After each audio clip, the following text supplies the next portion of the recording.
तो कैसे हो दोस्तों, मैं हूं वैभव शर्मा और आप देख रहे हैं इन्फॉर्मेशन जानकारी। तो आज हम टॉप 15 न्यूज के बारे में बात करेंगे, जो कि आपके लिए जानना बहुत ही जरूरी है। और ये आपका करंट अफेयर्स, अगर आप गवर्नमेंट एग्जाम की तैयारी कर रहे हैं तो उसमें बहुत ज्यादा जरूरी है, जो कि आगे ऐड हो जाएंगी ये सारी चीजें। इस पे मैं डेडिकेटेड क्वेश्चन आंसर वाली वीडियो बना बना दूंगा, जिसका लिंक मैं नीचे डिस्क्रिप्शन में दे के रखा हूँ। आप उस पर क्लिक करके उस वीडियो को देख सकते हैं। जी हाँ दोस्तों, पहला न्यूज ये है कि भारत और चीन ने तनावपूर्ण रिश्तों में सुधार की दिशा में पहला कदम बढ़ाया है। चीन ने विदेश मंत्री वांग यी की दिल्ली यात्रा के दौरान दोनों देश ने व्यापार, घरेलू उड़ान और सांस्कृतिक आदान प्रदानों को फिर से शुरू करने की सहमति जताई है। साथ ही 2020 के हिमालय सीमा विवाद जो हुआ था उसको सुलझाने की कोशिश करने पे वादा भी किया। जी हाँ दोस्तों, बहुत जल्द ही हमारे प्रधानमंत्री चीन जाएंगे और वहाँ उन लोग जो है बात करेंगे आपस में बैठ के। जी हाँ दोस्तों, अब हम बात करने हैं दूसरे न्यूज के बारे में। उच्च अमेरिकी टैरिफ की चुनौतियों के बीच भारत विकास की कहानी अभी भी आगे बढ़ती ही रहेगी। जी हाँ दोस्तों, कोई फर्क नहीं पड़ने वाला। जो भी ग्लोबल रेटिंग्स ने भारी अमेरिका का टैरिफ के बावजूद भी भारत को दीर्घकालिक विकास संभावनाएं बहुत ही मजबूत है, कोई दिक्कत नहीं है दोस्तों। अब बात करेंगे तीसरी खतरनाक न्यूज के बारे में। रूस ने 3 तरफा ट्रायंगल वार्ता की संभावना जताई है। जी हाँ दोस्तों, रूसी राजदूत रोमन बाबुसिक ने कहा कि मोदी, पुतिन और शी जिनपिंग के बीच त्रिपक्षीय बैठक जल्द या बाद में भी संभव है। साथ ही अमेरिका द्वारा लगाए गए भारत विरोधी प्रतिबंधों को अन्यायपूर्ण बताया है। जी हाँ दोस्तों, द टाइम्स ऑफ इंडिया के अनुसार जो है ये चीजें कही गई है। अब बात करेंगे तो चौथे न्यूज के बारे में। भारत का ऊर्जा विकल्प राष्ट्रीय हित आधारित पश्चिमी अनुमोदित नहीं मानता। एक लेख में यह स्पष्ट किया गया है कि भारत की रूसी कच्चे तेल की खरीदी उसके राष्ट्रीय हितों पर आधारित है और पश्चिमी आलोचनाओं को स्वीकार नहीं किया जा सकता। जी हाँ दोस्तों, अब बात करेंगे पांचवी।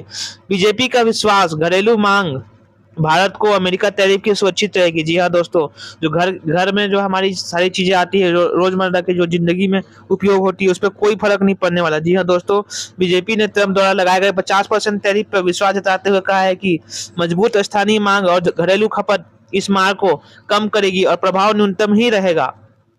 अब बात करेंगे छठे न्यूज के बारे में। अमेरिकी टैरिफ भारत यूके व्यापार संबंधों को नए आयाम देंगे। जी हाँ दोस्तों, भारत यूके व्यापक आर्थिक और व्यापार समझौता हुआ है, जिससे दोनों देश के बीच व्यापार को बढ़ावा मिलेगा। यह खबर आज ही नहीं है, लेकिन यह इसी माह के प्रमुख घटनाओं में से एक है। कपास यान की खरीदी में से 50% की गिरावट हुई है। जी हाँ दोस्तों, अमेरिका टैरिफ का सीधा असर, कपास यान की खरीद में 50% की गिरावट आई है, क्योंकि अमेरिका टैरिफ 50% ने भारतीय वस्त्रों की प्रतिस्पर्धा को घटा दी है, जिसमें कि किसान और मिल मालिकों दोनों को भी नुकसान हुआ है। जी हाँ, थोड़ा बहुत तो नुकसान हुआ ही है दोस्तों। अब बात करेंगे आठवें न्यूज के बारे में, जो कि भारत चीन संबंधों में धीरे धीरे गर्माहट, फ्लाइट्स और वीजा फिर से शुरू हुआ है। समय पत्रिका में उल्लेख है कि भारत चीन संबंधों में 14 से अधिक हिमालयी इलाकों में सीमा विवाद का हल करने की कोशिश, सीधी उड़ाने और वीजा प्रक्रिया की बहाली जैसे संकेत दिख रहे हैं। जी हाँ दोस्तों, उम्मीद करते हैं कि वीजा हो जाए भी चालू हो जाए चीन से डायरेक्ट। अब बात करेंगे भारत चीन सहयोग से अमेरिका की भूमिका चुनौती में है।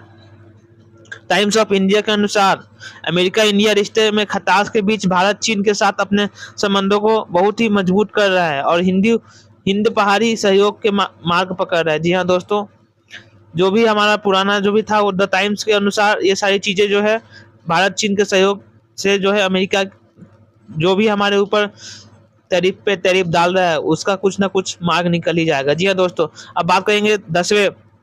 सख्त टैरिफ के बावजूद भारत की विश्वसनीयता और आत्मनिर्भरता मजबूती से कायम रही है। जी हाँ दोस्तों, S&P रिपोर्ट के बाद संभावनाएं लंबे समय तक मजबूत बनी रहेगी और टैरिफ से कोई फर्क नहीं पड़ेगा। स्ट्रेटेजिक ऑटोनॉमी बढ़ रही है। भारत पश्चिम के अलावा भी विकल्प खोज रहा है। किसी टिप्पणी में कहा कि भारत अब कई ध्रुवों के साथ संबंध रखना चाहता है, पश्चिमी और गैर पश्चिमी दोनों, जिससे उसकी रणनीतिक स्वतंत्रता बढ़ती रहे। यह तो अब अंदर की बात है, देखते हैं कहाँ कहाँ क्या क्या हो रहा है। तेज के बीच भारत की दीर्घकालीन प्रतिरोधक क्षमता है।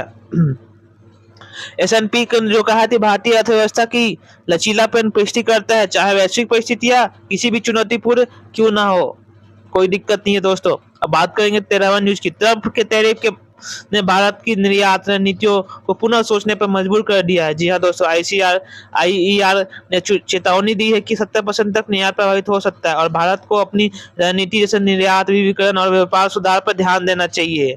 अमेरिका और भारत के बीच गहरी टकराहट, सबसे बुरा तनाव इस दशक में है। विश्लेषकों ने इस तनाव को पिछले 2 दशकों से सबसे बड़ा भयंकर यूएस इंडिया संबंधों का संकट बताया है, लेकिन दोनों देशों के बीच जड़ी जड़ें कुछ सहमतियों के संभव बनाती है। जी हाँ दोस्तों, देखते हैं आगे और होता क्या क्या है। 15वां न्यूज ये थी, रूस के साथ रक्षा और ऊर्जा सहयोग। रूस के साथ भारत की प्राथमिकता हमेशा से बनी रही है। डब्ल्यूएचजे के अनुसार भारत की रूस के साथ आर्थिक और सैन्य संबंध, विशेषकर ऊर्जा और रक्षा क्षेत्र में छेड़ना मुश्किल है और भारत इस रिश्तों को बरकरार रखना चाहता है। जी हाँ दोस्तों, रूस से साथ भारत ये नहीं चाहता कि कुछ उलट पुलट हो जाए। तो उम्मीद करते हैं दोस्तों ये 15 टॉपिक आपको बहुत ही महत्वपूर्ण चीजें जो है आपको पता चली, और आगे भी हम ऐसी बनाते रहेंगे। जो हमारी यूपीएससी वाली वीडियो है उसका लिंक डिस्क्रिप्शन में मैंने दे चुका है, आप उस पर लिंक पर क्लिक करके वहां से आप जाके देख सकते हैं। धन्यवाद दोस्तों। अगर आपने अभी तक चैनल सब्सक्राइब नहीं किया तो चैनल सब्सक्राइब करके वीडियो को लाइक कर दीजिए और वीडियो को अपने दोस्तों के साथ शेयर करिए, ताकि आगे हम और ऐसी नई नई चीजों के बारे में जानते रहे और समझते रहे और आगे बढ़ते हैं। तब तक के लिए अपना ख्याल रखिए। जय हिंद, जय भारत।